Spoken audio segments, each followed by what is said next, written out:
दोस्तों आज मैं जा रहा हूँ नई दिल्ली के रेल म्यूज़ियम में। इस म्यूज़ियम में आप रेलवे के इतिहास, उसके इंजन और उसके कोचेस के बारे में जानोगे। तो अब आइए चलते हैं इस म्यूज़ियम को देखने।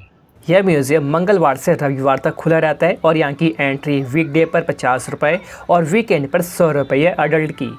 इसके अलावा यहाँ आपको अलग से Joy train, toy train, diesel simulator, steam simulator और कोच सिम्युलेटर के लिए अलग से टिकट लेनी पड़ती है। यह म्यूज़ियम 11 एकड़ में फैला हुआ है और इसमें 50 से भी ज़्यादा भाप, डीजल, बिजली के रेल के इंजन और रेल के कोचेस हैं। शुरुआत में ही आपको एक ऐसा इंजन दिखेगा जो भारतीय रेलवे की वैल्यूएबल चीज़ों में से एक है। इसका नाम है जॉन मॉरिस फायर इंजन। इस इंजन को देखने कई कार्स लवर्स आते हैं, वही अभी भी इसके इक्विपमेंट सही हालात में है।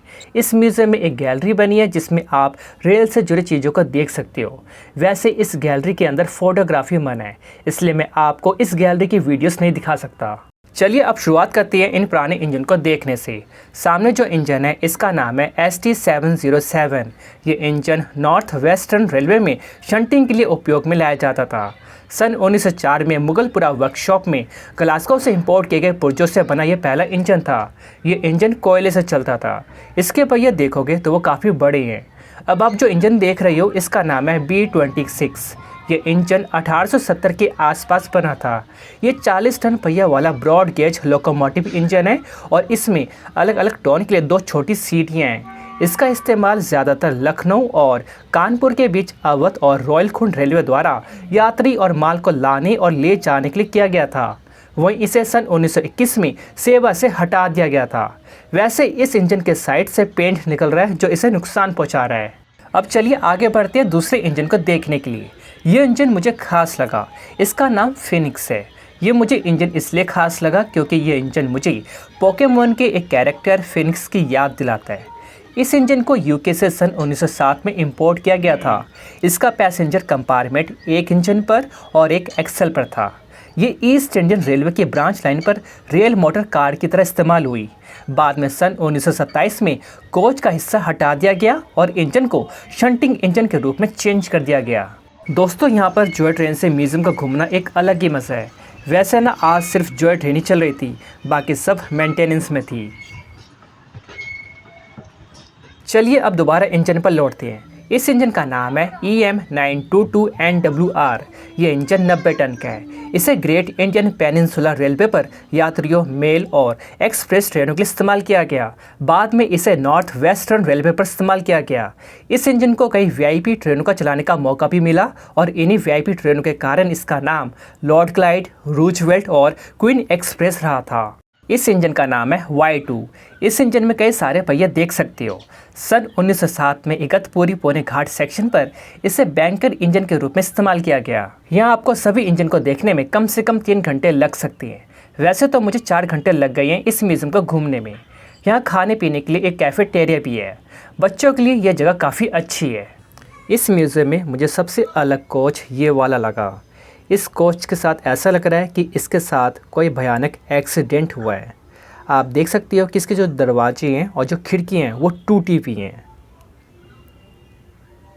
मुझे कोई आइडिया तो नहीं है कि इसके साथ कोई एक्सीडेंट हुआ है या फिर मेंटेनेंस के कारण इसका ये हाल हुआ है। कोई तो रीज़न होगा इसका। अगर इसका मेंटेनेंस नहीं हुआ है तो आप देख सकते हो कि कैसे ये ख़राब हो गया है। ये देखिए कैसे इसकी खिड़की टूटी हुई है। मतलब कि यहाँ पे ना सारे कोच तो ठीक है, लेकिन ये वाला कोच काफ़ी अलग है, काफ़ी टूटा हुआ है। ये इसका पीछे का हिस्सा है, आप देख सकते हैं।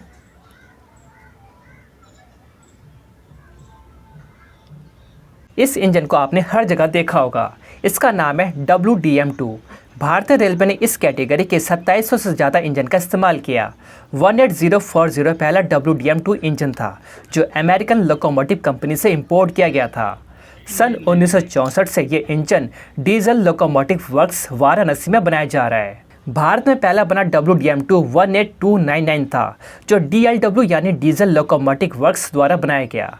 30 नवंबर 2002 में आखिरी WDM2C 14143 DLW से रवाना किया गया। ये इंजन भारत में काफ़ी ज़्यादा फेमस हुए। आज भी यह इंजन भारतीय रेलवे के यात्री और माल के लिए चलाए जाते हैं।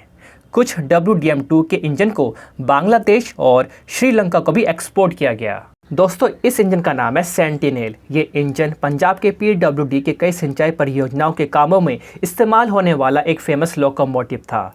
बाद में इसे उत्तर रेलवे ने सन 1956 को 1903 रुपये में खरीदा। इसमें वर्टिकल ट्यूब बॉयलर और 2 वर्टिकल हाई प्रेशर के सिलेंडर लगे हैं, जिनसे चेन द्वारा पहियों को चलाया जाता है। यह भारतीय रेलवे की पहली ट्रैक रिकॉर्डिंग कार 7976 है। 416 टन 5-6 ब्रॉड गेज और 12 पहियों वाली इस कार को gauge inspection, cross level, twist और ट्रैक की सीध को जानने के उपयोग में लाया जाता था। इससे पहले रेल ट्रैक का इंस्पेक्शन मैनुअल तरीके से होता था। इसके चार्ट में ट्रैक पैरामीटर और डिस्टेंस टाइम का रिकॉर्ड होता है और इसकी रिपोर्ट बड़े लेवल के ऑफिसर को भेजी जाती है। ये इंजन काफ़ी ज़्यादा अट्रैक्टिव है। इस इंजन का नाम फायरलेस लोकोमोटिव है। इसका नाम फायरलेस लोकोमोटिव इसलिए पड़ा क्योंकि इसमें कोई भाप बनाने वाला बॉयलर नहीं है। इसमें भाप एक दूसरे बॉयलर से जमा की जाती थी।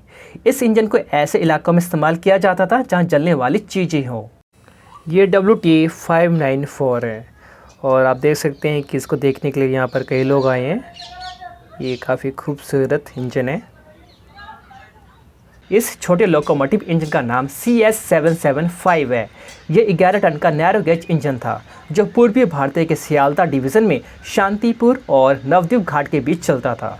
वहीं इस इंजन को अप्रैल 1986 में सेवा से हटा दिया गया था। अगर किसी ट्रेन का एक्सीडेंट हो जाता था तो इस रेल रोड क्रेन का इस्तेमाल किया जाता था। चालू हालत में इसका कुल वज़न 102 टन है और ये 65 टन का भार उठा सकता है। ये ट्रेन काफ़ी बड़ी है। ये है WAG 120710। ये भारतीय रेलवे का पहला AC मालगाड़ी लोकोमोटिव था। ऐसे लगभग 28 लोकोमोटिव बाहर से इंपोर्ट किए गए थे। बाकी का निर्माण भारत में किया गया। ये इंजन 80 किलोमीटर प्रति घंटे की रफ्तार से मालगाड़ी को खींच सकता था। दोस्तों, यह इंजन दार्जिलिंग हिमालयन रेलवे में सबसे पहले प्रयोग होने वाले 34B श्रेणी के भाप इंजनों में से एक था। इसे 1881 में पहली बार प्रयोग में लाया गया। यह 2 फीट नैरो गेज का इंजन 040 वाला वेल और सैडल टैंक प्रकार का इंजन था। इसका वजन 16 टन है। WCP1 पहले चलने वाले इलेक्ट्रिक इंजनों में से थे। 1930 में शुरू किए गए इन लोकोमोटिवों ने भारत में हाई स्पीड ट्रेनों की शुरुआत की। सन 1930 में ये इंजन 120 किलोमीटर प्रति घंटा की स्पीड पर दौड़ सकते थे। इनका उपयोग बॉम्बे, पुणे, मनमाड सेक्शनों में पैसेंजर गाड़ी में किया गया। इस इंजन को देखने से आपको लगेगा ही नहीं कि यह बंद है। दोस्तों, अब मैं म्यूज़ियम के आखिरी हिस्से तक आ गया हूँ। यहाँ सभी इंजन के बारे में बता पाना थोड़ा मुश्किल है, इसलिए मैंने आपको कुछ ही इंजन के बारे में बताया है। इस म्यूज़ियम में कई सारे रेलवे स्टेशन के मॉडल बनाए गए हैं। आप सामने देख सकते हो कि यहाँ पर छत्रपति शिवाजी टर्मिनल का एक मॉडल है। ये लखनऊ का रेलवे स्टेशन है जो काफ़ी ज़्यादा खूबसूरत है। और ये दिल्ली का पुरानी दिल्ली रेलवे स्टेशन है। और सामने आप देख सकते हैं कि ट्रेन के मॉडल हैं। लेफ़्ट साइड में आप देख सकते हो कि वो गुना का स्टेशन है और राइट साइड में कमल मंदिर है जो कि दिल्ली में है। ये है डीजल लोको फाउलर। इसका उपयोग गोंडल और सौराष्ट्र इलाकों में कम यात्रियों को ले जाने के लिए किया गया था। बाद में इसका उपयोग पश्चिम रेलवे की अजमेर वर्कशॉप में शंटिंग लोकोमोटिव के रूप में इस्तेमाल किया गया। दोस्तों, इस म्यूज़ियम का उद्देश्य एक रेल कम्युनिटी बनाना है। इसके अलावा आप यहाँ अपने सजेशन भी दे सकती हैं इस म्यूज़ियम में कुछ चेंज करने के लिए।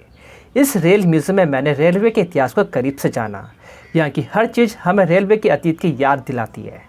दोस्तों, मुझे उम्मीद है कि आपको यह वीडियो पसंद आया होगा। आपको भी यहाँ पर एक बार आना चाहिए।